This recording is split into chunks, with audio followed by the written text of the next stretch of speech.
They had set up photography in the vegetable garden that day, and it was a beautiful day. I mean, it turned out just right for everything. And one morning, she came running outside. She said, Martha Stewart's on her way. We have to get prepared. She's coming. And I was like, I really wished I had done my hair or something, or at least wore something. I was covered head to toe in dirt. I was not prepared. Yeah, I get it. My hair was like literally, like I had put it in a ponytail or something during the day, but it was like all crooked by now. Gosh. And this was about 8 weeks before she turned herself in.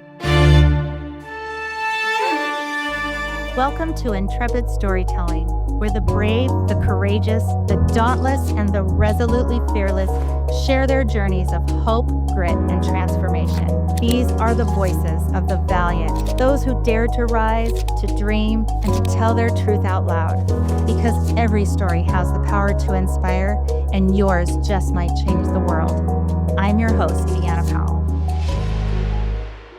We are back for my cousin Lacey Gallear's story, and it's part 2.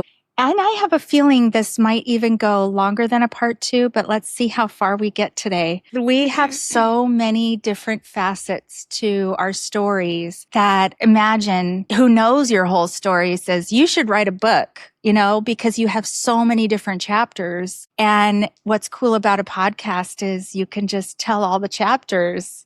And it doesn't have to be in one sitting. It can be in 2 or 3 or however many it takes to get it all out. But, you know, you're a writer. So you are writing your story and you're writing it on Substack, right? Yeah. Mostly Substack. I have most of a memoir written already, and I've just been pulling from my memoir onto my Substack. Okay. Certain sections, certain things that inspire me. And do you want to write a book? Do you want to have like a published book? I kind of waffle between the usefulness of that and, you know, I don't know. Well, if nothing else, what lives on is whatever you put on the internet. Yes. So you've got your forever. Substack and then this podcast. And if it gets passed down through the generations, you know, people will be able to read about your life, which is cool. Yep. And I can explain more about that when we get towards the end too, about why I even started writing in the first place. So. Oh yeah. I want to hear that. Yeah. Okay, cool. So we kind of left off where you were telling us about the guy you invited to church. Yeah. And they didn't really accept him. Yeah. Well, and I have this naive point of view at the time, like that we're all sinners. We all have sin. I had sexual sin. This kid, my friend, probably hadn't even acted on his desires yet because he was so anxious. Anyways, he was just having these feelings. And I naively thought that he was going to be accepted just like I was, you know? And then I don't know what I was thinking. It was a horrible choice, very naive on my part. And the pastor did tell him he wasn't welcome if he couldn't not be gay. And we all know, well, most of us know that that's not really an option. And yeah, so it crushed him. He left without me even knowing that he had left. He just walked out. Yeah, he left. Yeah, he left the church during the service. Because I was looking around for him everywhere. I couldn't find him. And then I asked the pastor, I said, hey, did you see my friend? And he's like, oh, yeah, he left because, you know, he told me what his story was and we just can't handle that here. Wow. Oh, my gosh. Yeah, and this is a pastor I really looked up to at this point because I had been babysitting his kids. You know, like I said, I was working in the church a lot. And at that time, I was already planning to go to Romania. So I was crushed, and it was my first really big red flag that didn't have to do with me personally. It was somebody that I cared about was rejected and hurt. And it was really because of Christianity. Yeah. Can I tell you a story? Of course. Okay, it's very similar. So it's not my story, but it is my brother's story, Dustin, your other cousin. This happened with him. He had a friend who was really suffering from depression, and he was still going to church with my parents, and my brother was still going to church. This is before he kind of walked away, but he said his friend he invited his friend to go to church. He said, maybe something you hear at church will help you, and maybe uplift you. And so come to church with me. And Dustin was in high school at the time. And this friend of his, and Dustin is such a loving, caring, empathetic, just whatever I can do to help you. Like, I'll lay down my life for you. Oh, yeah, this is the kind of 100%. friend Dustin is. Yeah. And so he's like, come to church with me, and we'll go in, we'll walk in together.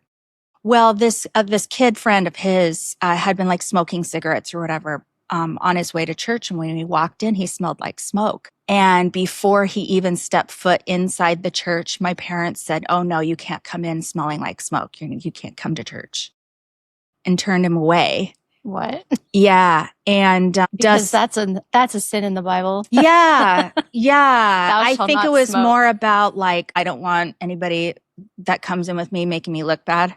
Maybe. I don't know. Oh, But that whole process of you can't come to church because you smell like smoke was another rejection. And he ended up unaliving himself. And Dustin was like, that's it. You can't claim that you love people unconditionally and then let that, do something like that and let something like that happen. yeah, it's really terrible. I know. And so that was when Dustin walked away. He was like, and it was done, over with. And he probably had been deconstructing in his own, with his own questions along the way. And that's more of a story in detail for him to tell. But it's similar. It's similar to your story. It's kind of like a wake up call, like, because you're so used to, I'm saying you, but I mean me. I was so used to really being okay with suffering. Yeah, because you had suffered so much. Well, I mean, not only that, but it's also like part of the Christian calling, if you will. Like, it's okay to suffer. No, it's almost better if you suffer, because then you're suffering for God. Yeah, you're making sacrifices for Jesus. So whenever like anything bad happened, by then I got to that point where I knew more about suffering than I was when I was little, and I was praying for things to change. But yeah, so I really internalized my own suffering, and I kind of wore it like a badge of honor, almost like, when I'd go to school and kids would tease, if I got teased, even at the high school, because I was a dare officer. Another fun tidbit. Good for you. They gave me like a little badge. And I'd walk around the high school with this little badge on. Like, I was so cool. But no, it was like they teased me, but I had like this righteous, like, it's like, fine, you tease me, but I'm going to go to heaven. Yeah. Or I'm still better than you. Yeah. Sort of or thing. like you can't hurt me because I have Jesus on my side. Yeah. Even though inside I really felt bummed out because I had like no friends. Right. Especially when I left all my friends. So when I made this one friend in FFA and brought him to church with me, it was like, no. Like, you can't even have that friend. Don't hurt my friends.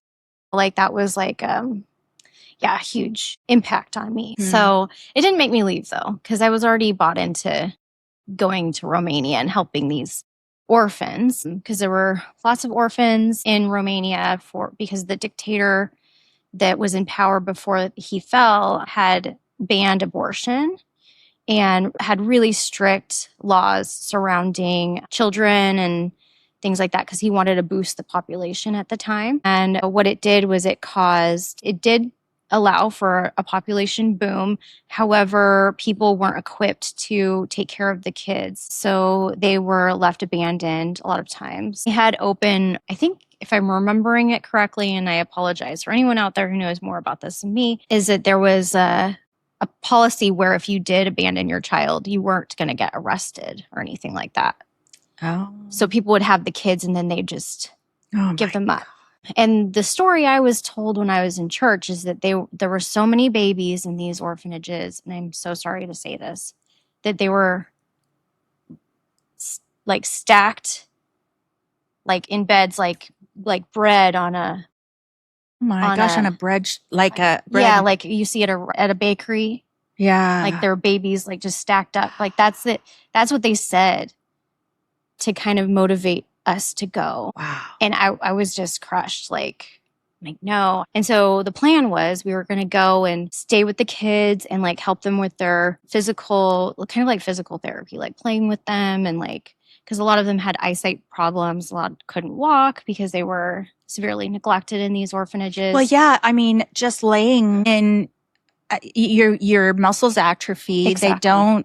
You don't grow the way you're supposed to grow. Wow. Holy moly. Yeah. So I had this image. I was going to go there for 2 to 3 weeks and, do this work. And there was a affiliated church to our church that was in Romania. So we were working directly with them. It wasn't like we were just going and wandering around and finding an orphanage to help. It was very much a planned thing. And to prepare to go to Romania, like I said before, I raised money and I kept attending church. We also learned a ton of skits. Oh, yeah. Yes, this is very cringy. No, I did with Youth with a Mission. We went to Mexico and we did like the mime Yes, skits it's like and to everything. music and you jump around. There was like where did they paint your face? No. Oh, we No, did. but we wore certain color T-shirts to represent good versus evil. Okay. So there was black and white and other colors. And the resurrection of Jesus. There was a skit about that.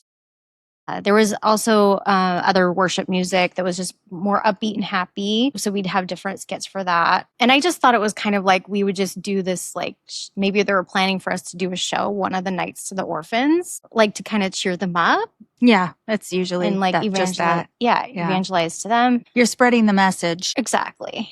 So even if they don't know what you're saying, it's not in their language. Okay, well, to keep a long story short, basically, we went there and the entire time I spent about 2 hours in total with the orphans. What? At the orphanage.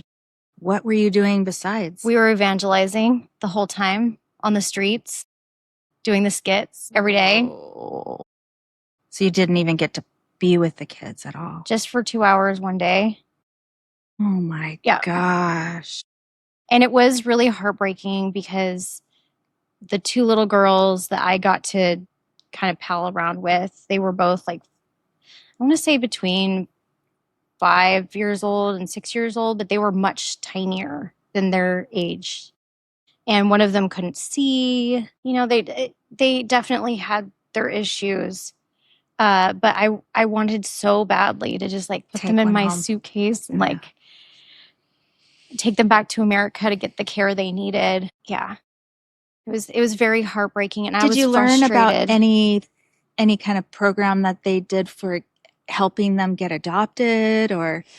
Yeah, not with our church, but there were a lot of organizations during that time that were bringing Romanian children into the U.S. There have been some documentaries about that, actually. I can't remember what they're called off the top of my head. So you guys were literally only there to evangelize and play with the babies, but not actually solve the problem. We did a lot of sightseeing. We also brought a bunch of Bibles to the church and some school supplies. Wow. So how did that trip make you feel when you were coming back? Well, before I actually came back, the last day or the day before the last day, there was this hike that we went on. And I do have this Romanian story, if ever anybody's interested in all the details, is on my Substack. So, oh, good. With pictures and all the details. Oh, wow. But what's the name of your Substack? It's just called Lacey's Stories. Lacey's Stories. Okay. Yes, and LACEY apostrophe S. Yeah. Lacey's Stories on Substack. Yeah. Okay. We went on this hike. We actually drove past Transylvania, but I was asleep because we were very sleep deprived when we were there. And we get out and go sightseeing. And I'm like, this is my last day. Like the day before my last day. Like, and I haven't done anything. I felt not just betrayed, but also like guilty because I had told everyone what I was going to be doing, and what I raised money for was not a vacation. Right. But that's what it felt like. And I put on a happy face for the most part during that time, but I cried on the way on the bus home back to the hotel. It was like a 3-hour ride and I was freezing cold. They had the windows down and I just wanted it to be over. And I was so angry and upset. And like, I noticed that like nobody else was having this reaction. Like maybe some of them were feeling it like deep down, but they were like me and couldn't express their disappointment. And but there was nobody I could talk to. Because if I go to the pastor and be like, hey, dude, what the heck was this? He's going to be like, didn't you have fun? Wasn't it great? Oh, you were great. Like he was really good at like turning things around. Yeah. So. Yeah. No, we did our Youth with a Mission down to Tijuana. We did, so on one of the trips, we went over the border to San Diego and did like the San Diego sightseeing stuff. So it wasn't even in Mexico that we were spending, a day or two on our mission trip watching, what is it, SeaWorld or whatever. Mm-hmm. Yeah. Yeah. But we built a house on one of the trips and then we helped rebuild a retaining wall for a church that would constantly get flooded. So we built like a brick wall around a church the second trip. But yeah, that feels like you did something. We did do something. And then the kids from the villages would come, or the neighborhoods would come and play. And we would play every day. We would play. So we would take like gum and bubbles and just kick the soccer ball around. We got to do that every day. But then there was every night we did a skit, Yeah. So. Yeah, it was like that for us too. It was like mostly the evening stuff. Yeah, it's really hard for me to remember what we actually did during the day because I was so exhausted at the time. Yeah. Yeah. But on our way back. So to take kids out to evangelize on the streets of Romania when what you were told and what you told other people was that you were going to be helping kids in an orphanage. How disappointing. That's disappointing. Yeah. Yeah. And there was all these weird rules too about like us not talking to or not paying any attention to the Romani children that were wandering around the streets. On the street kids. Yeah. Yeah. Because they're very aggressive with one of them actually like, we went into McDonald's and it was like, oh yay, American food. Also, I was starving there because I couldn't eat a lot of the food because of my allergy to the beef and pork. So I got a fish sandwich because I didn't have chicken for some reason at this McDonald's, and I come out and I had a glass or a cup of Coke and they didn't provide lids for some reason. And this mob of kids just came rushing us. And one of them literally took my drink and was like drinking it out of my while I was holding it in my hands. I was like, here, just have it. It's like, you can have it. And I was like, do you want my fries too? Yeah. So there were kids that lived on the streets in Romania. Oh yeah. It's kind of that like system that the kids who were not in the orphanage or were too old, they developed their own. It was like Lord of the Flies. Yes. In Ethiopia, there's like crews of street kids. Well, and in Ethiopia, when I was there, they're huffing glue. So they're addicted to this glue that helps just sort of numb their hunger pains, one. And two, when they do sleep or if they want to sleep in safety, they go to predators' houses where they have to give favors to this predator in order to sleep at night. And then he supplies them with the glue that they huff. Yeah, that reminds me of that Slumdog Millionaire movie. Yeah. Yeah, well, in Romania, it was a little bit different because we know that there were also family groups of different Romani. So like the adults and the parents would kind of send kids out to get the money. Yeah. So similar. It's similar, but also a little different. Guatemala had that too. The kids would be the ones out getting the money to take back to their parents. Yeah, exactly. It was child labor and. Yeah. Oh, wow. So many similarities. So that was another shelf that broke sort of thing. Yeah. Yeah. %. I made the decision to leave the church as soon as I got back. Oh, after the Romania trip. Mm-hmm. Wow. Well, I mean, at first I tried to repent and pray. So I did do a couple altar calls, like every time. Repent for what exactly? Because what for exactly my did you... negative feelings. Oh. Like I was not I wasn't joyful Yeah. about what, and I felt like, who gets the opportunity to go do that? And you You know, felt so bad. I was picking out the negative and not Yeah. appreciating the positive. Yeah. Oh. And I also wanted God to forgive me for the guilt, like the guilt I felt about not doing enough Yeah. while I was there. Gosh, what a heavy thing to hold after doing something so selfless, with selfless intent. Yeah, it was selfless intent, but it felt selfish also. Sorry. Like, who am I to say that I can actually make a mark in Romania anyways? Like, that just seems so, when I look at it now, I Yeah. think of it as a little bit of narcissism in a way, but it's also taught like by the evangelical church that, you know, it is our job to go bring these people to Jesus. And if we don't bring them to Jesus, they're going to die and burn in hell forever. Well, we have something they don't have, and it's our job to bring it to them. Exactly. Yeah. And I felt guilty for not doing what I did, but also not like doing a good job, or I had so many feelings. Like even now it's hard to articulate. Even after I've written what I've wrote about the experience, it's very complicated. Yeah. All I know is it felt icky. And I had to pray. Fair. I had to pray and get it fixed somehow. But at our youth group, you know, we did there is something cleansing about like taking ownership of your own role in something that doesn't feel right. So even though there's no reason for you to feel guilty, but you wanted to take ownership for whatever your part is, like praying and repenting for your part. You know, I can see how that might make you feel better, you know, at least for a little while until you realize. Yeah. Well, and also I was like so mad at the church. Like, how dare I be mad at the church? Yeah. You know, that's like a time where I was trying to ignore my gut and my intuition, but it was screaming at me. You cannot, you just can't stay here anymore. Right. So one of those altar calls, I was particularly The church was the upset. source of your Yeah. all When of your torment. I didn't realize that at the time. Like my frontal lobe wasn't fully developed, Deanna. I don't know if mine even is to this day. You know, we're still learning. It's just a very confusing time. Yeah. That's so funny. But now, how old are you speaking of? I was 18. Okay. You were 18. Okay. Yeah. Yeah. Yeah. So we had the altar calls every service, right? Especially in Pentecostal churches.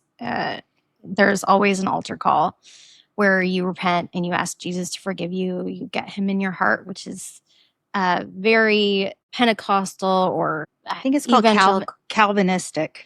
Yeah, it's where it started where you have to you have to keep committing your life to him repeatedly. It's not just one time. Yeah. And this was actually, through my studies later, learned it was a new belief that had started in during the Jesus movement in the 60s and 70s. So it wasn't even really a thing until fairly recently. This was a practice. So I was up there repenting and I was crying. And then I realized nobody came to lay hands on me.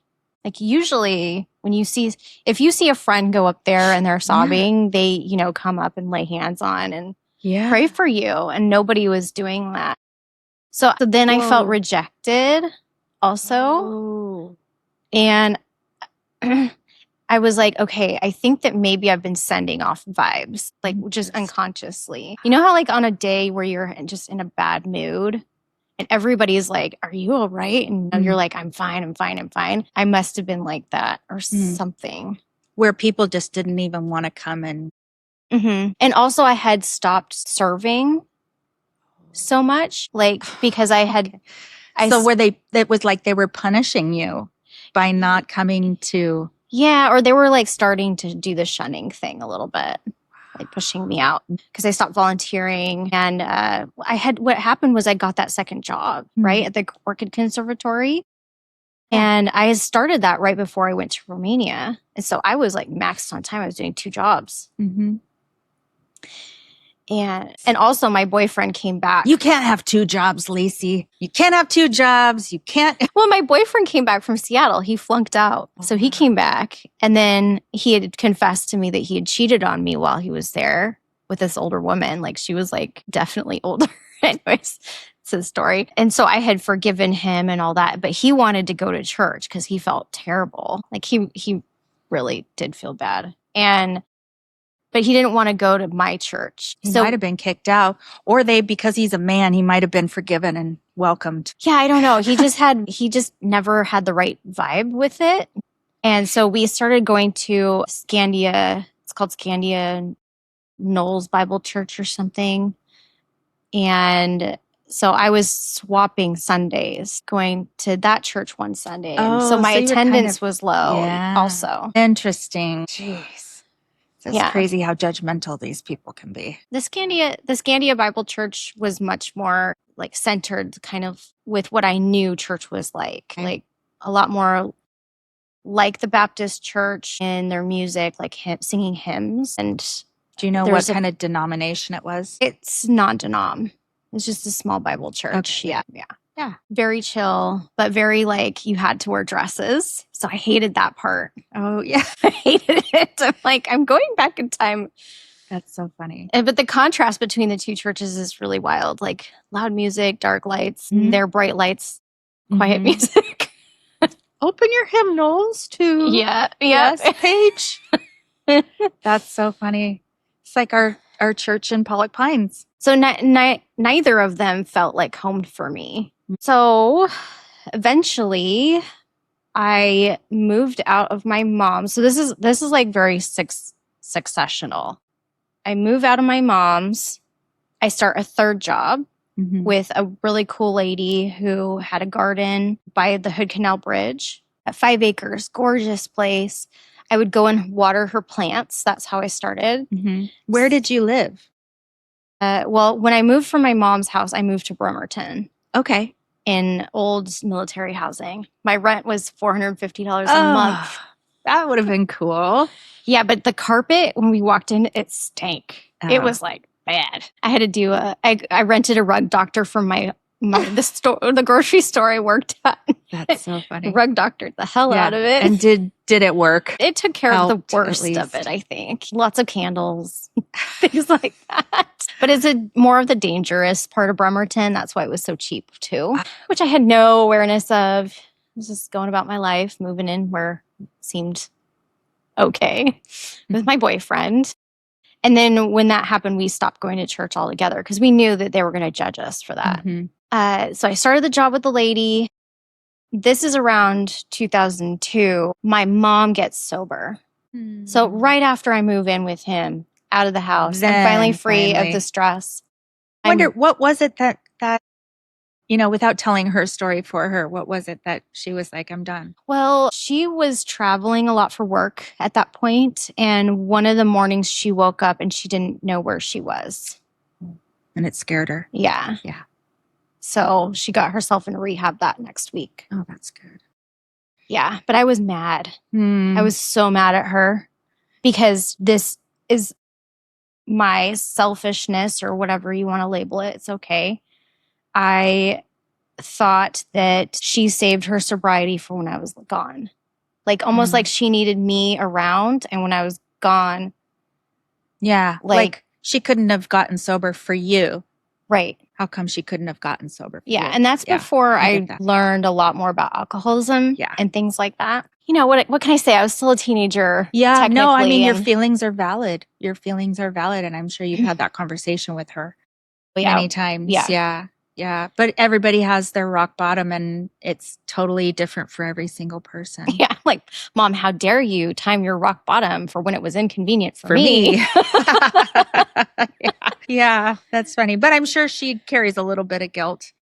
Yeah. I mean, I know looking back on it that she wished she had done things different. And we had definitely have had talks since then. And I'm just glad she got sober. I know. Because a lot of people don't. And imagine how horrible that would have been if she never did. Yeah. Or I mean, something really bad could have happened while she was out because she used to drive drunk all the time. Oh, yeah. No. Like, she would pick me up from my work when I was working at the grocery store at 10 o'clock at night. She'd be trashed, and I'd be like, she'd be all over the road. I'm like, Mom. What are you doing? Oh my gosh. And this is why before. Why didn't you drive home? Well, because I didn't get my driver's license, because at the time when I was living in Paulsbo, I was within walking distance of everything. And It wasn't until I started working for the lady with the garden that I needed a vehicle of my own. Wow. So when I moved out, I started saving money for a car, and I finally bought myself a Mazda B2000. Ooh. And it was bright red, and it was in 1986. And it was so cool. Awesome. It had like an 8-ball stick shifter, and like it was like, it reminded me of California, like SoCal. Like, yeah, it was so cool. Had a bench seat. I remember my first car too. Yeah. Yeah. I love Always that. had to have cool cars. Yeah, I love that truck. And the lady I worked for, she liked it too, because then I could haul stuff for her when she wasn't, when she needed it every once in a while. Yeah. And yeah, so I was fully on my own. And I remember being mad at my mom, especially when she invited me to go do the counseling with her at the rehab center. Right. I didn't want to go. And then I remember there was this counselor guy who kept telling me I had all these problems. And I just shut down. Like, I did not talk to him. It was like the first time he's ever met you, and he's telling you have all these problems. Yeah, they were telling me I was codependent. They were telling me that I allowed my mom to do stuff that I shouldn't have let her. Like I didn't need to take on the burden that I took on when I was taking care of her when she was, at night doing things that scared me. You didn't need to do those things. So therefore, that was her responsibility.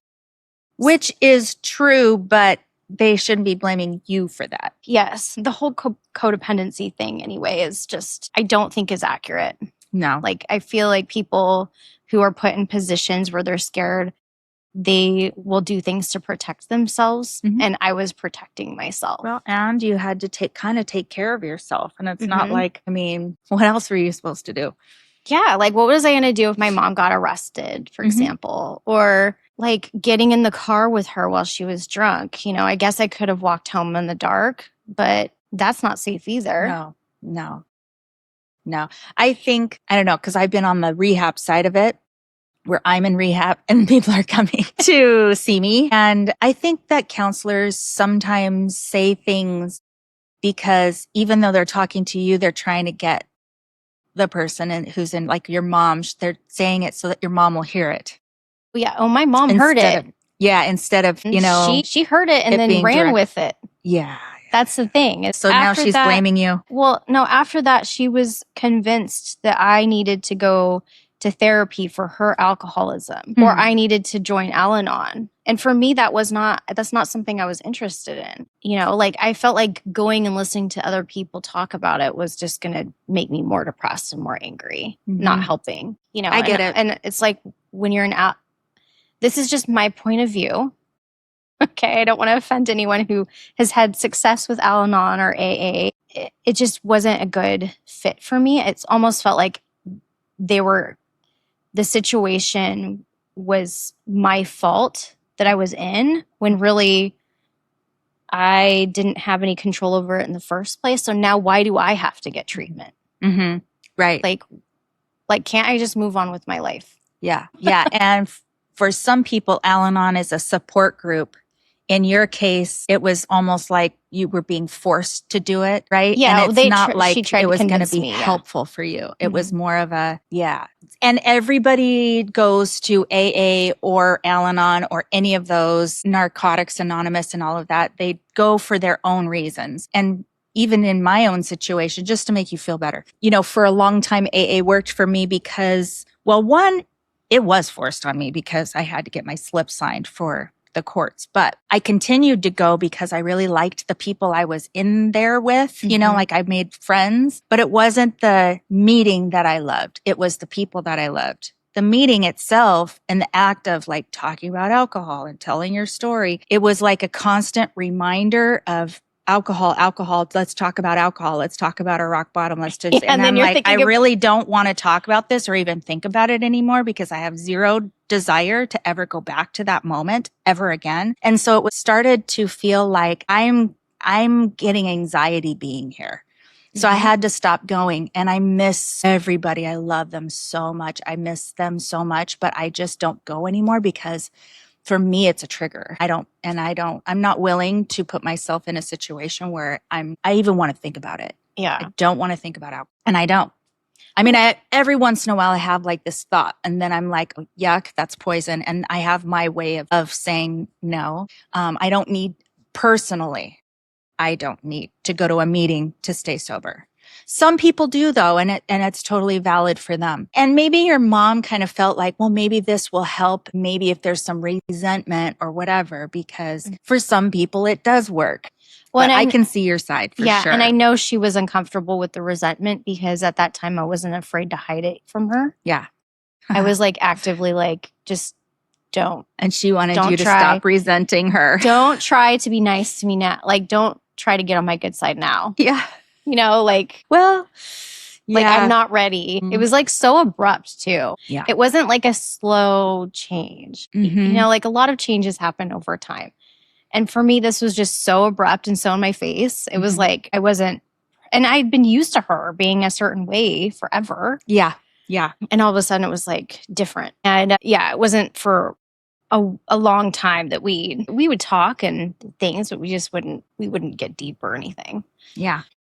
Okay. So that's, So she got sober. You're living in Bremerton. You have this third job with the lady with the garden. Yep. It was I know there's amazing. some really fun parts of the gardening stuff that I really want to hear a little bit more. Yeah. About. Okay. Well, first my red truck breaks down.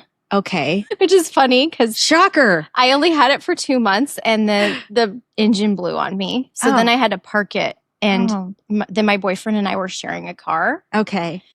And I had to raise money for that. So then I was extra motivated to work more hours at this lady's garden. And so what I did was split my time where I worked it out. I'd work 8 to 12-hour days with her, depending on the time of the year. Not just watering, but like she actually taught me amazing stuff, like how to do landscaping, like picking an area and like where to put plants and not just picking them for the flower, but picking them for like the foliage and the aesthetic of it and how it makes you feel. So really kind of, she taught me how to trust my intuition about plants. Oh, that's cool. And really boosted my confidence. Yeah. Because of that, and you had the knowledge of the orchid. Yeah. And the planting of the orchid. Yeah. Yeah. And then you're having all this connection with nature with her. And by then I got promoted to work in the floral department at the grocery store too. So I was like fully immersed in plants, like at least 10 to 12 hours a day. Yeah. Because sometimes I'd work the grocery store and then go to the orchid conservatory, or I'd go to her place and water and then go to the grocery store. So it was like my days were completely full. I drove my boyfriend to his job. He was also a landscaper. Then at the end of my day, I'd pick him up, or depending, we'd switch around. But it was a lot, and he was very controlling. He'd get mad at me for needing the car. Eventually, my mom let me take her cool little Celica that she had bought in the 90s. So I drove that for a while until I raised my money. And then by the end of 2002, I ended up breaking up with that boyfriend and meeting this other guy who was an Army Ranger. And eventually he'll become my first husband. Before I got there, I decided, like when I met him, I decided I wanted to do something better with my life. I needed to have a plan because by then I wasn't even thinking about college until then. And so I enrolled at the UW into forestry. And I moved out. Well, I started to move out there for this. I started summer school. This is very complicated. I know. I'm sorry. I started summer school because I had to still complete some credits. Okay. And in the middle of that, I was still working for Nancy. I had quit the grocery store. And I was just out there to do really basic maintenance in the garden. And one morning she came running outside. I wasn't prepared at all. She said, Martha Stewart's on her way. Like her helicopter is going to land soon. We have to get prepared. She's coming. Oh my gosh, what'd you say? I was like, oh crap. Well, because you knew who Martha Stewart was. Oh yeah, right? yeah. Well, okay. Nancy had been preparing me that any day she could arrive. So you knew she was coming. I just didn't know when. And I was like, I really wished I had done my hair or something, or at least wore something. Like I had like my Brooks t-shirt on and some ratty old pants, and my hair was all disheveled. Like I just rolled out of bed. She had her TV show and stuff, right? Yes, and her magazine. She was so big. Mm-hmm. Yeah. And this was about 8 weeks before she turned herself in for her prison sentence. Okay, so, thanks for the timing on that. Yeah, and so that's why it was so rushed up in the air, is because there was a lot she was handling at the time. So my boss was like, okay, you have to stop what you're doing and we have to change the plan for the whole day. And I was like, I was so bummed because that day I was finally getting to work on trimming around the area where the waterfront is. And I was going to have a nice view the whole day. And it was going to be nice and calm. No, it was complete opposite. Martha Stewart ruined your day. It sounds ridiculous. I'm kidding, but just think that's so funny. Yeah, I wasn't excited. Like I didn't have that. If she only knew. Maybe she'll see this. Who knows? Well, it's more like I'm not one of those people who gets like celebrity, like excited when they see celebrities, right, or anything like that. I'm just kind of like, oh, there's another person. Yeah, I see the them same on way. TV. It's cool. Yeah, I'm the same way. But I'm not like. No, what I do is I always go, oh my gosh. But then I put myself in their shoes immediately and go, ugh, would I want to be harassed right now? No. So I'm not going to go and walk up and, can I get a picture with you? Can I get your autograph or anything like that? I'm not going to do that. If I were them, I would want to be treated like any other person. So just like, oh yeah, that's so-and-so. Okay, yeah, cool. Yeah. So I threw all my nonchalance out the door that I was going to have with my day. And I had to get really serious and get all my tools in order and go from her place is 5 acres, so it was big. We didn't know where the photo shoot was going to happen, what part of the garden or anything. And so I was everywhere. But this place is gorgeous. Yeah, it was gorgeous. Amazing. Vegetable garden. She had woodland gardens. She had an English garden like around her little cottage. And this was on the waterfront in Bremerton? No, near the Hood Canal Bridge. Oh, okay. So it's west of Paulsbo, northwest. Mm-hmm. Wow, cool. Yeah. And by the end of the day, I was exhausted.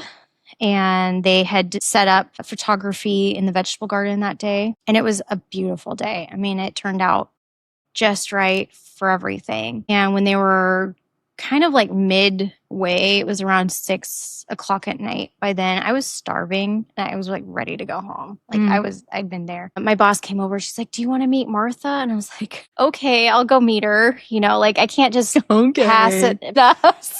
I guess so. Jeez, can she make me a sandwich? No, it was more like I was covered head to toe in dirt. Yeah. I get it. I totally do though. You're like, oh my gosh, I was not prepared. Yeah, I get it. But you're so funny. The way you say it is just very comical to me. And so I met Martha. She asked me what I was going to do for like, what are my plans?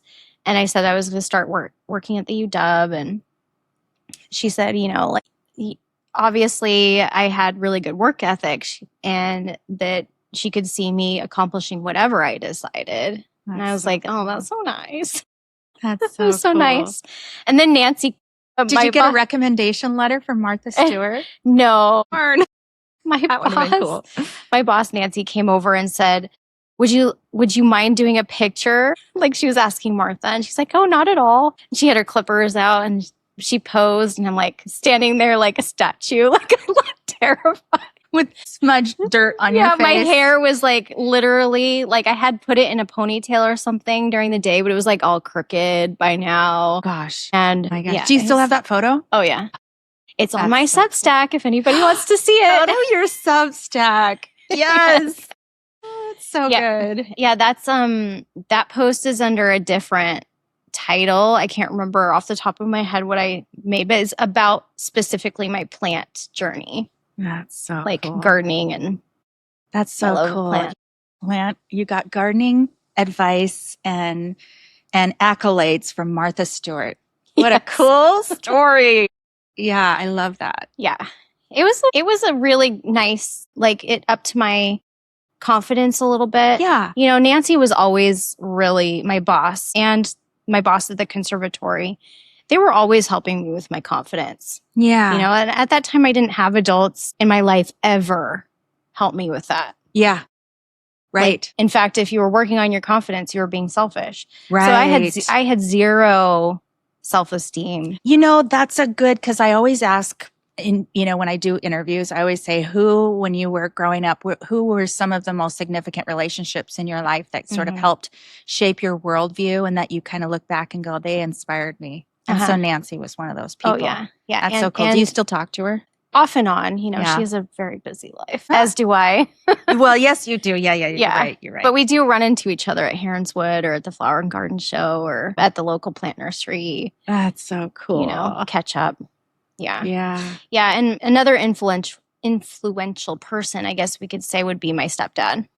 Yeah. And my mom before her boyfriend got married. Yeah. Yeah. Because he taught me how to drive, the stick shift.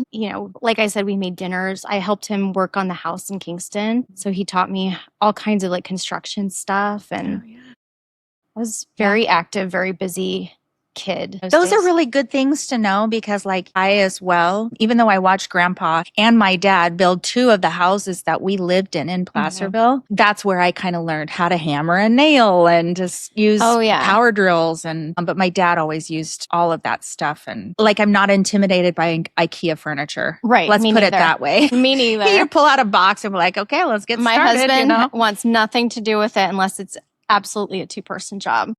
If it's a 1-person job, it's yours. Because he just doesn't like to fiddle with those little tools, and like it's just too fiddly for him. Oh, the Allen wrench. Yeah. It is now I'm not saying it's not a pain in the ass, but it definitely doesn't intimidate me.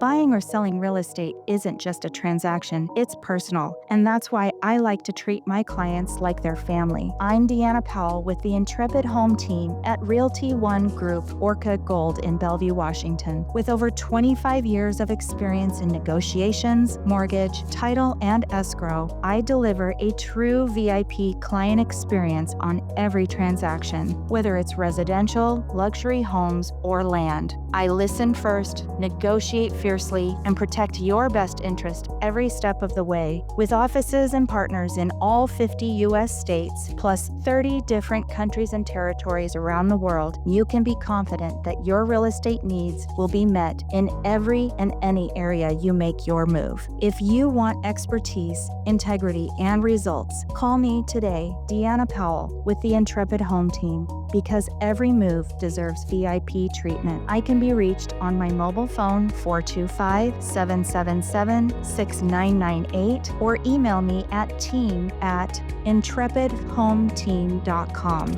Or you can visit my website www.intrepidhometeam.com. That's spelled INTREPIDHOMETEAM.com. Moving on. After that, I start college. I move, my boyfriend and I, the Army Ranger, move into a little apartment in a house. So in Seattle, a lot of housing is for the campus is kind of scattered about in their old houses that they switch into duplexes and stuff. Yeah. And this house was really, I think we had 300 square feet or something. It was crazy tiny. And I had moved in with my 2 cats that I had gotten with my previous boyfriend. And the furniture we had was hilarious. I had my mom's old futon. I had my mom's old bed that she had given me when I moved in. He didn't have any furniture because when he was in the military, he had nothing except for these giant speakers. because when he got out of being a ranger, he decided to be a DJ. Man. So he had like a record, he had like the whole setup. Sure. Was in our living room. Turntables and Oh my, speakers. these speakers were giant. Like, I'm telling you, Did they you have coulda all that blew the stuff li- in the one in Kirkland? Because I came to Mhm. visit you there, and I remember it was It was- speakers and plants and a futon. Yeah. Yeah. And all of you, because you and your sister are really good at crocheting and stuff Mhm. and knitting. And so I just remember all of your beautiful blankets that you've crocheted and tons of plants. Yep. Yeah. It's a weird mishmash of stuff. Well, when you you're include- young and you have your own apartment too, it's like, okay, this is a young adult apartment. Yeah. But man, hauling that stuff around everywhere because I moved. This is what started like I started moving every year. I kind of make my way around Seattle, and so we moved in there. I start going to school. It's great. I make a friend, and one day my boyfriend comes home, and he said, I met this guy at it's his friend that was working with him at the DJ company. He's like, my friend at the DJ company has a guy that he met that has a really good business opportunity and it's going to be amazing. And I need to hear all about it. They want to come over and talk to us. And like, he was just like running his mouth like a million miles per hour. And I'm like, yeah, okay, sure. Already Like- getting the lingo down. Yeah. I was like, this sounds real great. So this guy eventually comes over and he's in a suit and tie. Ooh. In your 300 square foot apartment. Yeah. It's like our kitchen and our living room and our laundry room are all one space. So he walks in and he's like looking around. And he's like, this is cozy. He comes in with his easel and his whiteboard. Well, he didn't have that yet. So that's later. But so he pitched this business idea, but was very vague with it. And it was more, the conversation was more focused on mentorship. Like how he could see, I'm just going to call him Chris because that's easiest for me to keep it straight in my brain. So Chris and I, he could see right away how motivated we were, especially Chris, because he was an ex-Army Ranger. He had left the Army without any smear on his record. He was highly motivated. Like, he was very excited about having Chris like to talk to. Okay. And I was just kind of off to the side. Like, he didn't ask me. So he's anything. pitching to Chris, not really to you. Right, exactly. Yeah. And I'm there listening and I'm like, okay, whatever. And then they invited us to a meeting where the business plan was going to be shown. And the business plan was a pitch to have kind of like an online Costco kind of a thing. And it was called Quick Star. And you wouldn't have to go grocery shopping anymore, except for like the outer edges of the grocery store. If you wanted to buy anything, it would be like the middle of the grocery store you'd order from your own store. You'd make your own money. It seemed really simple and easy, and I understood it. They talked about how to build the business. That part of it, I was a little like, on like how to grow it, getting more people involved. Then maybe like a day or so later, we were sitting with the guy from the DJing place who would come to be our upline. Okay. He was sponsoring us. Yeah. Signing us up for this thing. And we were placing our first order for products and stuff. And I realized these were Amway products. Now, had you heard of Amway before then? Yes, because my mom and dad did Amway in the 90s. Okay. Yeah, because it's been So around I was long. like, this is Amway. I'm like, and then I told our upline, I was like, why didn't you just tell us it was Amway? Because that's like a lie right up there.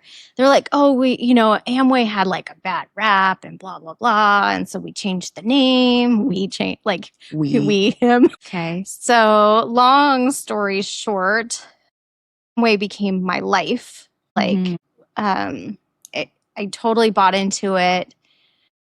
Chris and I got married, even though he cheated on me. And that's an interesting story because I knew he cheated. I had gone to stay with my mom for the weekend. I did that frequently when I had time off from school or if it worked out right. And I came home and my pillow smelled like cigarette smoke and perfume. Yeah. And I was like, who is here? He's like, oh, it was nobody. It was a friend from the DJ place, and she just needed a place to stay. I'm helping her out. And I was like, yeah, but why is she in my bed? He's like, he said that he slept on the couch. And I'm like, yeah, right, dude. So I was like, you got to leave. What he did was he went to our upline, who talked to the guy above us, which was the guy in the suit from before. We'll call him D. So D and Chris had a conversation, basically telling D, hey, if you don't put a ring on it, you're going to ruin your business. Because by that time, Chris and I were growing so much in Amway that if I were to have left, it would have created a problem in the structure of the business that we were building. Yeah. So I know that there's like a couple of parts here about the Amway business, which now you kind of consider it like a cult. 100%. Yeah. It is. Yeah. Yeah. Especially like the upline and everything else, but you kind of felt, and I've heard you say it, so I don't want to put words in your mouth, but you kind of felt like you were groomed to be in this cult of Amway with by the things that they were telling you. And then you were like, because it became your life, you literally, every single person, even your own family members, it was always that Amway script. It was never authentic relationships, that true friendships that you were making. It was always what? You want to talk about that? Yeah, so in Amway, there's a lot of rules, and the rules basically center around making you become isolated. So you're not allowed to talk bad about your upline. You're not allowed to cross line, which means that if there's somebody else in another group or team, you're not allowed to talk to them. You're only allowed to talk to people who are in your downline or your direct sponsor or your upline. Why? Like literally, That's you're not strange. allowed to talk to them. Why? Unless it's like, hey, wasn't the weather nice today? So that you can't you can't talk business with them. You can't compare notes. Yeah, none of that's allowed. Why? Did they tell you why? That's really weird. Because they don't want negativity spread. Well, that's your red flag. Or questions. Because you don't want negativity spread. There must be negativity to talk about. So for example, with the whole Chris cheating on me thing, we couldn't tell any of our cross line, and you're not supposed to spread any negativity downline either. So we weren't allowed to tell anyone that he had cheated on me, except our upline knew. And then the other big part of it is if people around you outside of Amway don't support you, you have to cut them out of your life. They would call them losers. They had all kinds of names for people who either left Amway or who rejected the plan. It sounds so culty when I just say the plan. They have their own language. I mean, there's lots of... You're an apostate. There's so many things you have to change. There is this very specific dress code. You're supposed to attend all of the meetings. There's no excuse whatsoever that validates you not being at a meeting, unless, for example, you're giving birth. Like if there's a family gathering, like say if I wanted to go to a family reunion or something and it happened on the same day as a big meeting, I would have had to go to the meeting. Because that's more important. You're building your business. You'd have time in the future to go to do those family things. There was also restrictions on what we ate. We could only consume Amway products because be a product of the product was the saying. It is so gross when I think about the food. Like seriously, I gained weight when I was eating it because it was bad. You had to, like I said, wear certain clothing. So it was always suit attire for meetings. And if you were out and about prospecting or trying to find people to bring in, that's what we'd call it. We wouldn't call it recruiting, but that's technically what it is. It's recruitment. You had to be dressed nicely. You would the best way to put it is if a stranger saw you, you would want them to believe that you were successful. So even then that meant that I had my husband now. Because he put a ring on it, so now he's your husband. Yeah, he made a decision to turn in my truck and his car for a Honda Civic that we couldn't afford. And I was devastated because then I didn't have my own vehicle anymore. And also I loved that truck so much. He got $300 for it. Yeah, even though it wasn't running. No, it was by then. I had raised money to put a new engine in it. So I had just got it running. No way. Before I moved, yeah. And shoot. Yeah, so that isolated me more. You had to wear your skirt suits with high heels. Oh, yeah, the high heels. Every meeting, it was heels. You could wear flats. Which you hated. I hated it. Yes, it was not me. I changed my entire appearance. I even started bleaching my hair blonde during that time. Because I remember your hair was blonde. Yeah, it was because I was in Amway and I didn't want to stand out. All the It's makeup. like you totally different person. I did. I completely changed. I was a completely different person. Into the robot that they wanted you to be. Uh-huh. Like gardening was not a thing anymore. Like I didn't have time for any of that. I do remember I went to visit. It was possibly my one of my old bosses to go plant shopping at I think it was at the Flower and Garden Show or something. And I had made time for that. And I got so much flack for doing that. And my husband said that buying those plants was a stupid idea. I should be buying product with them. Like if I had extra money, we should be buying our own product to increase our personal value or personal volume numbers. So it was like even having a hobby or something like that was something just for you. And I love to crochet and knit. Even if I was knitting or crocheting, that was considered, not a useful use of my time. Right. Gosh. We weren't allowed to watch TV at all. This is an Amway rule? Yes. No TV. If you're listening to something, so if you're in a car, in which we were in the car training all the time. Yeah. All the tapes and CDs. The CDs are basically brainwashing materials that you just listen to about how amazing your life is going to be, how different people got to where they were and their inspiring story. Yeah, motivational. So it'd be kind of like this conversation, except the whole motivation was to get somebody in Amway and keep them in Amway. So that was the brainwashing. We were also allowed to listen to Christian music, which was a bummer because by then I had gone back to listening to my favorite Metallica and like my hard rock and roll music or the dance music that my husband played with his DJing. With him also, his dreams were crushed. He had to stop DJing because he wasn't going to meet enough people for the business. And so he started school for IT. So he got an IT degree during that time. Yeah, it was. And you got your FFA during that time as well, right? Your Farmers. No. That was a high school program. The forestry degree. Your forestry, yeah. So I was working on that, but I was struggling. The first year, I did pretty good because I wasn't fully in Amway. It's a slow indoctrination process, just like everything is, where you get in. You kind of think, oh, I'm just going to sell products, right? And then they tell you about the rules and you're like, oh yeah, haha, those rules are whatever. But they literally take it seriously. They call you out in meetings. So and a lot of cults do this. It's called accountability checking or whatever to make sure that you're on the up and up. So whenever you go outside of their rules, they have this special way of calling you out as an example during an Amway meeting. Without using your name, but everyone in the room knows it's you. Yeah. So, for example, when Chris cheated on me, my upline eventually started using that story in his pitch to get people in Amway about his mentorship and how amazing his mentorship is because he saved a marriage. And that is literally how I found out that Chris went to him and he... Oh, because you didn't know because he had lied to you. Yeah, I didn't know that our upline basically talked him into marrying me. Because when he had cheated on me, we were engaged, but I literally took the ring off. I told him to go. I told him it was over.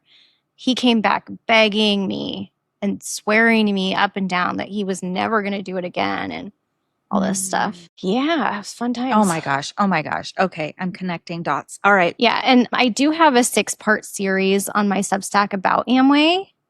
Yeah, where you really go into depth of how culty it is.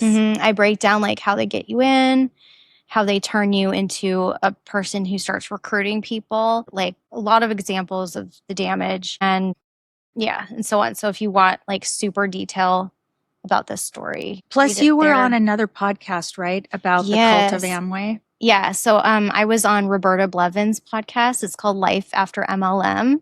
Yes. And she covers all multi-level marketing stories and scams and things like that. And I was a guest on her podcast. It was really fun. I know. Remember how we were talking about celebrities before and how I don't really get nervous? I was a little bit nervous talking to Roberta. Yeah. You should go on Shalise Ansola's. Yeah. Cults to Consciousness. You should definitely be on her podcast. Yeah. But so the main thing at this point, I want to be very clear. I didn't know I was in a cult at this time. I didn't know. I wasn't aware of how much I had changed. Right.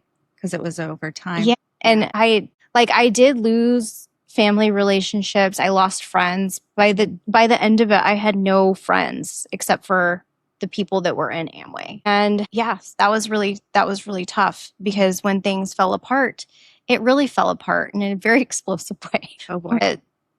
Husband and I, we had our downline and we would hang out with our downline all the time. Because like I said, that was the only friends we had. So we went camping with them.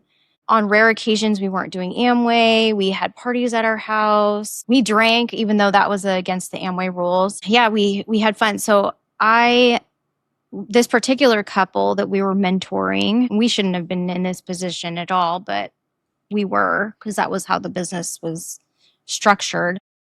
We were mentoring this younger couple that was engaged. And I was friends with her and the husband. And we got really involved in their lives, just like our upline was really involved in our lives.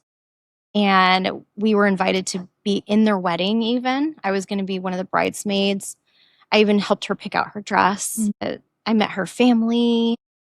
Her grandpa threw up in my purse.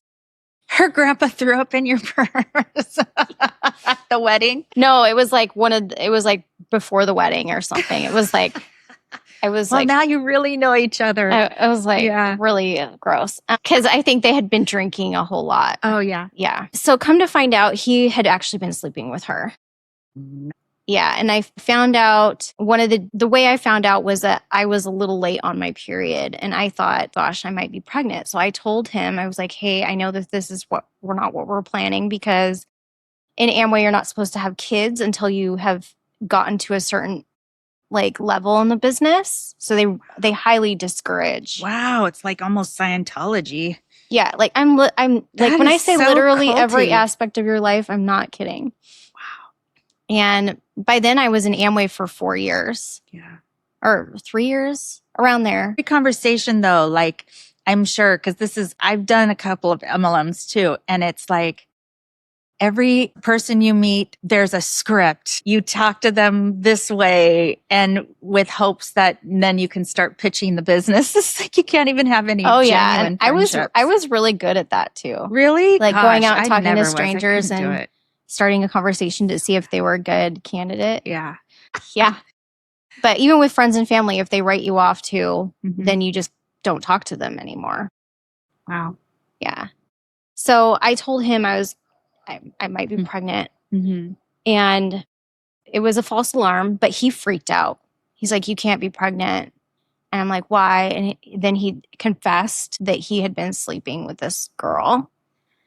And this is where I was so good at ignoring my gut by then. Yeah. Because I literally convinced myself that maybe he hadn't cheated on me when I thought he did before.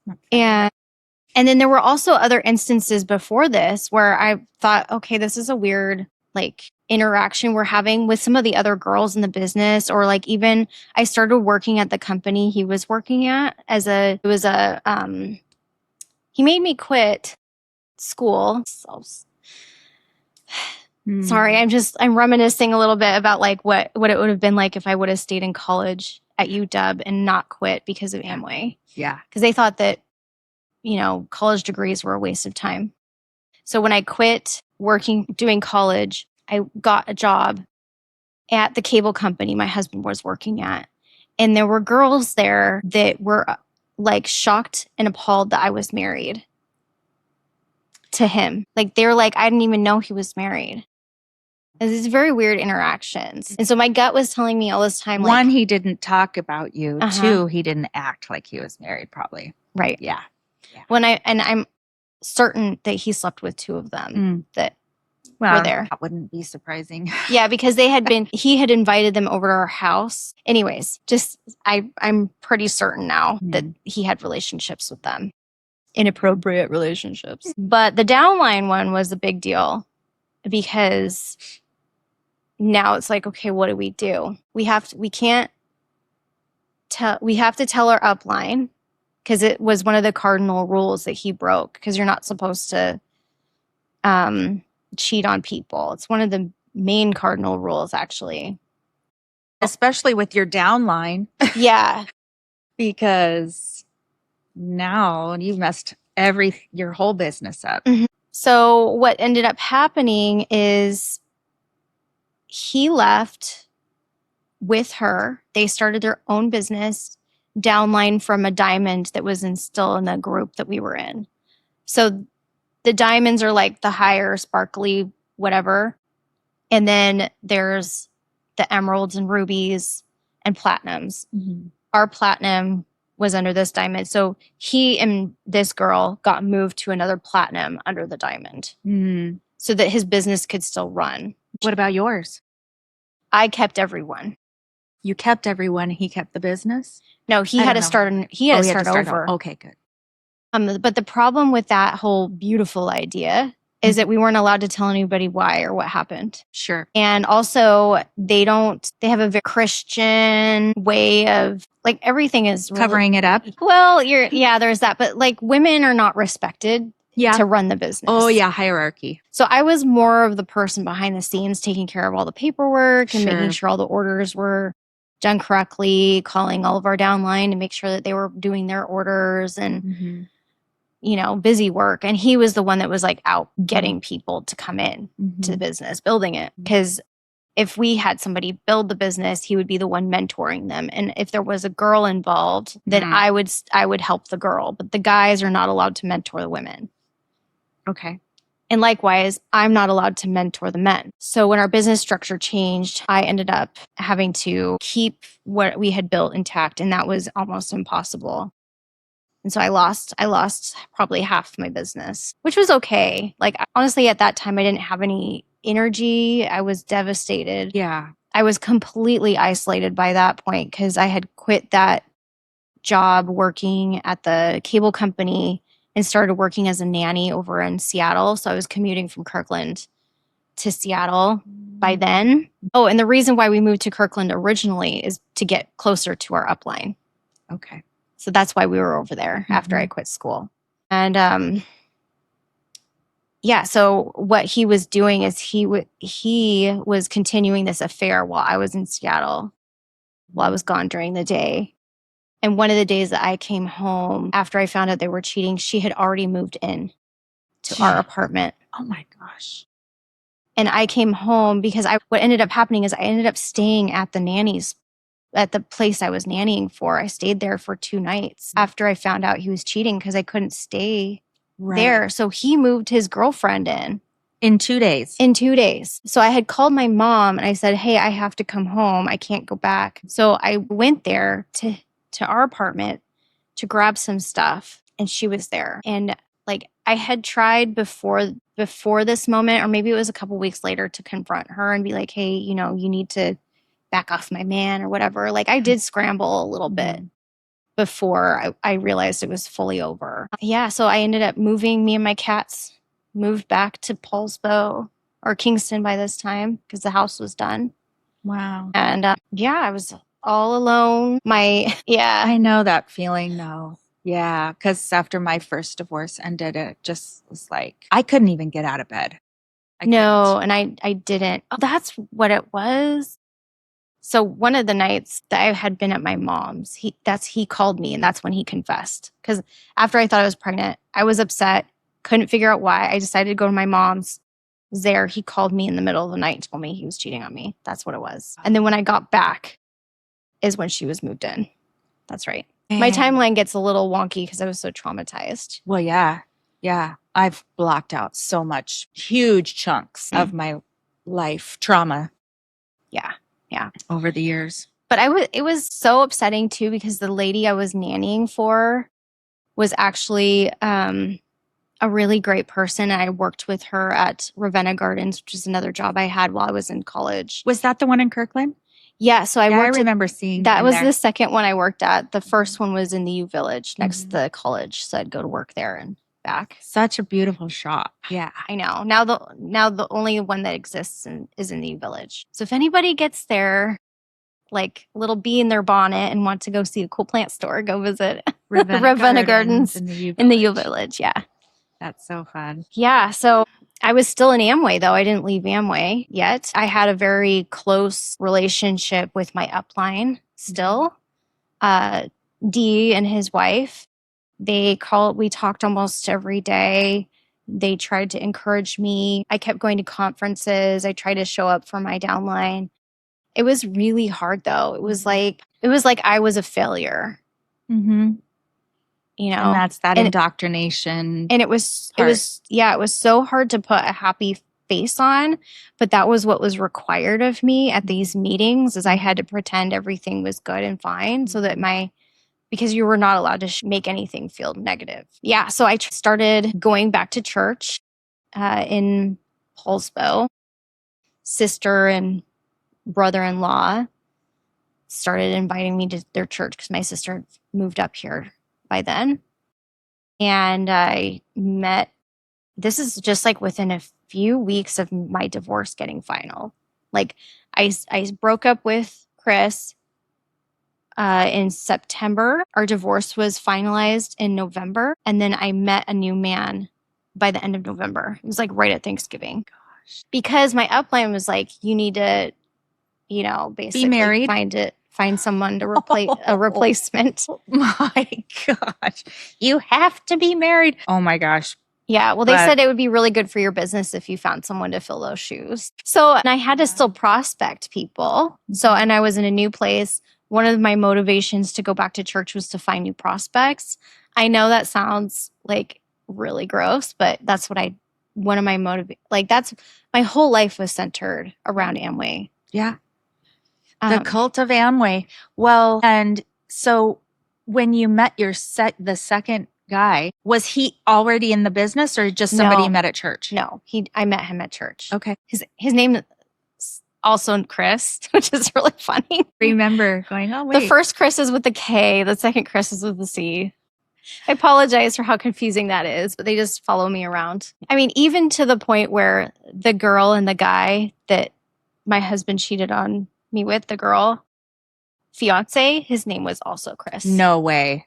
Oh my gosh. What's up with people naming their kids I don't know. At that it's time. Just the time, I guess. Yeah. Interesting. So I meet Chris too, we'll say, at church, and we hit it off. He had some issues. Like my sister warned me that he was a little unhinged. Like he put fireworks in the ocean, shot fireworks into the ocean. My sister thought that was horrible, which I mean, I also think is horrible, but I was like, it's not super big deal. But then I talked to him, came to find out that he was a recovering addict and that he had been to prison and been to jail, but he was doing really great because he was back in church and he was living with his mom and dad and they were allowing him to be there and their relationship was really good.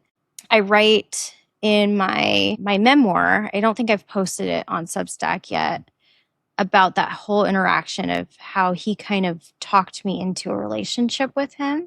I was motivated to get him into the business at first. I was not motivated to have a boyfriend. But at the back of my head, I also felt urgency to fill that role. And so all the red flags I had about him, I completely ignored. I did not follow my gut at all. When I felt uncomfortable. Or that it was moving too fast or anything right, like that. Right. Yeah. And we ended up getting married that following summer. And I remember it distinctly because that October, my sister was going to get married. And my sister was angry at me that I was having another wedding before her even first one. She was mad. I was taking all of her attention, all the attention away. And I felt bad, but I was also what's the big deal? I need to build my business. I got to get started. If he's going to commit to me and he's into the business, which he was, we got to get rolling. Like, there's no time to waste in here. The sooner the better. Let's just get it done. Oh my gosh. Yeah, because Amway also, they don't really like people dating in the business at all. No long-term dating. It's like either shit or get off the pot. They wouldn't put it that way, but like I mean, ask any ex-Amway member about their relationships, and they would say, yeah, that they were very much pressured into marriage being the goal. And we ended up, he didn't have a job. So that was the big thing, is that he wasn't working. And also I didn't have a car, because that Honda I had to give back to my ex-husband. I was able to keep it for the time that we were in divorce mode. So for a month I had a vehicle, because he had his motorcycle. There's a whole other story, motorcycle thing. But so I didn't have a vehicle. And so I needed to have a better job and get, mobile. And Chris too had a car. He had an extra car. So he gave me a car. That's nice. Yeah. So it had no heater in it. And the seat was permanently in the back position, like all the way back position. And I'm 5'2" and he's 6 feet tall. So I had pillows. Stacked up. So I could touch the pedals and a blanket to wrap myself in, because it was winter time. At that now, how old were you here now? I was 24. 25. Yeah. Yep. Right around there. It was really funny watching me drive around in this boat. So like, it's so funny. I could barely see over the steering wheel, Deanna. Yeah. Oh, I can see it now. I can see, because you're short. It was hilarious. That's so funny. So did you have to sit on anything? Oh yeah. So pillows here and pillows here. Yep. Under my butt and behind my back. That is so funny. But at least you had a car. Yeah. And he didn't have a job, so he could go full-time Amway. Yeah. Did he do it? Well, he was prospecting during the day. It was a disaster. Yeah. It was because he didn't know any of the language. When he started Amway, we got married. Basically, all of that responsibility of prospecting went to him, but he hadn't had enough training and indoctrination to do it correctly. So he was like in a bowl in a china closet, just kind of destroying things, like destroying the good name of Amway, He was like frightening people. Did he go out with anybody, like mentor or like shadow? Did he shadow anyone? Well, I tried to teach him, but that was really looked down upon. Yeah, because you were mentoring a person of this opposite sex. Yeah. So, in secret, I would be like, hey, like if I saw him prospect, and I would be like, hey, next time, instead of like coming out with the business and telling him it's Amway right away, like, why don't you just ease into it? He would let me do coffee meetings with him, especially if he met a girl. And he's like, I met a girl, like, she said yes, that she'd meet with us. Like, he would be so excited. And so then I would have to like undo like some of the first impression that this person had, that this was like something weird, even though it was. That's so funny. Yeah. So it was a lot of work. But when I had moved back to live with my mom, I had gotten a job at Valley Nursery, a new plant place. I was like desperate to just get back into like something planty.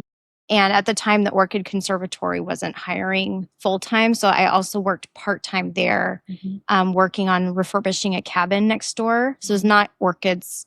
I was literally a laborer for him. And I would scrub the floors crying. Like, I was really trying to get over my divorce at that time. But by the time I got the job at the nursery, and I had met Chris too, I was making pretty good income. I got my own apartment. I bought a car. Yeah, I bought a car all on my own.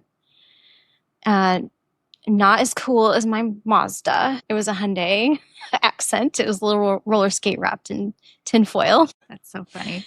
And so I could start scooting around on my own. It was really great. Then what ended up happening is our upline decided that they didn't want to come here over on the ferry and do meetings anymore. It was too expensive for them. Even though they didn't care that we had to go over there multiple times a week. Sure.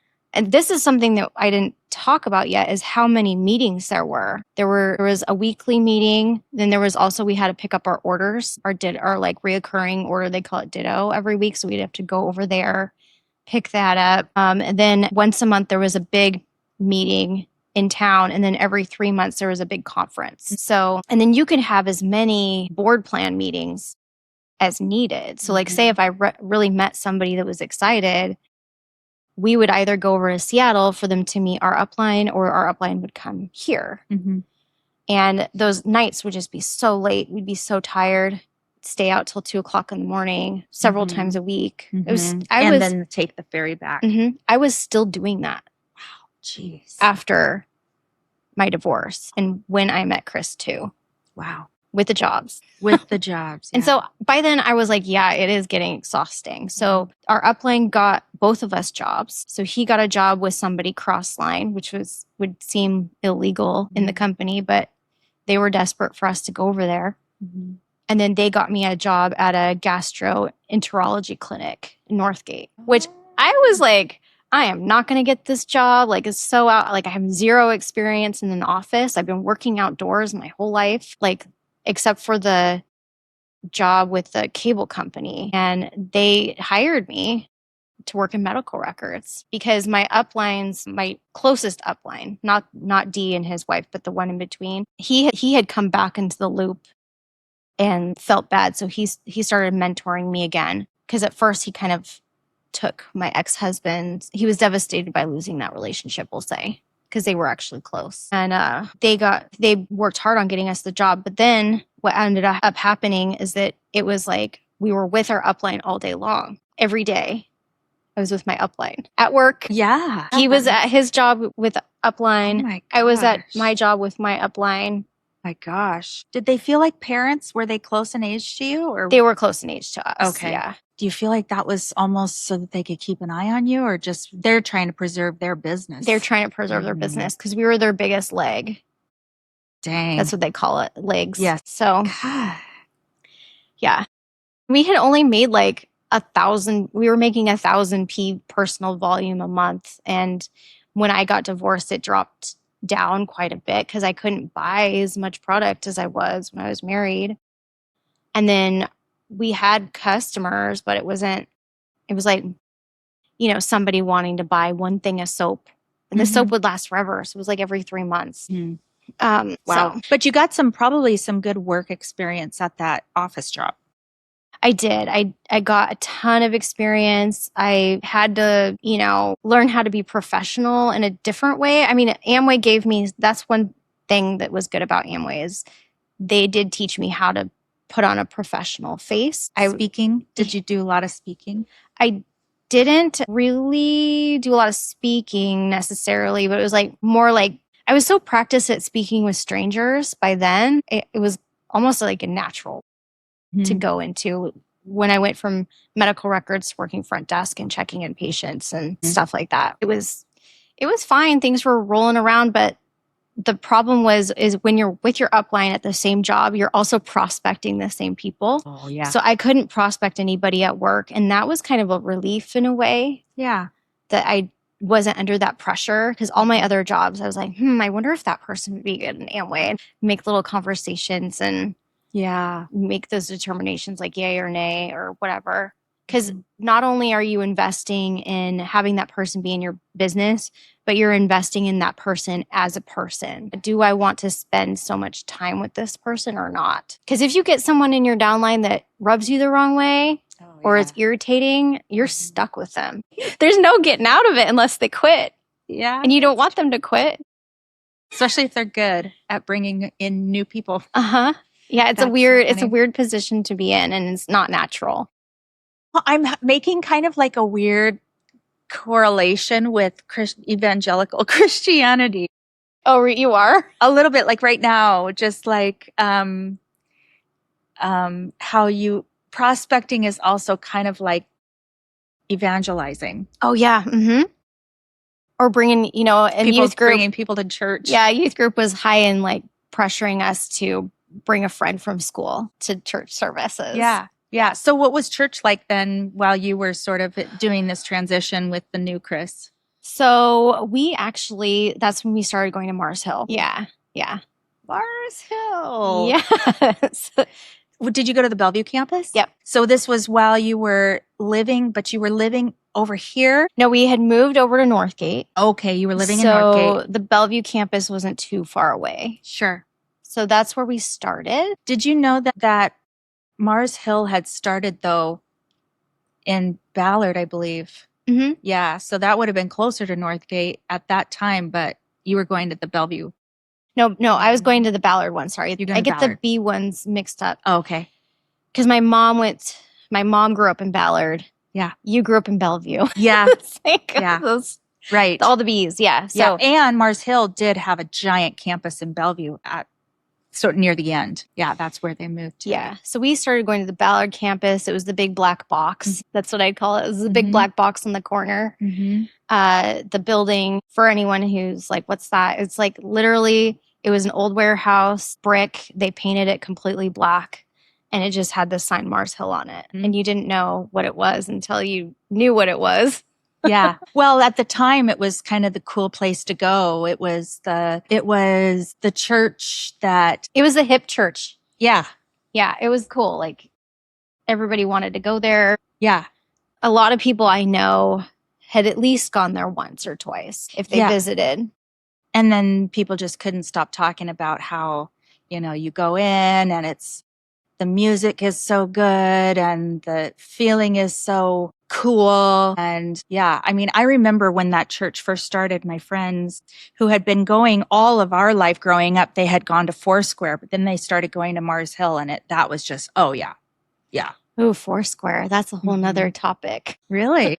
I mean, I never attended Foursquare, but if you look at the doctrine and things like that, you're like, oh, this is interesting. Well, Foursquare was very much similar to a Pentecostal. They raised their hands, they spoke in tongues. Yeah, they all of these kind of breakoffs, non-denoms do that. Mm-hmm. It's kind of a trend that I've noticed. Is like they're all a little different. Mm-hmm. So Mars Hill was non-denominational, and I used to think that non-denominational meant that they were just cooler.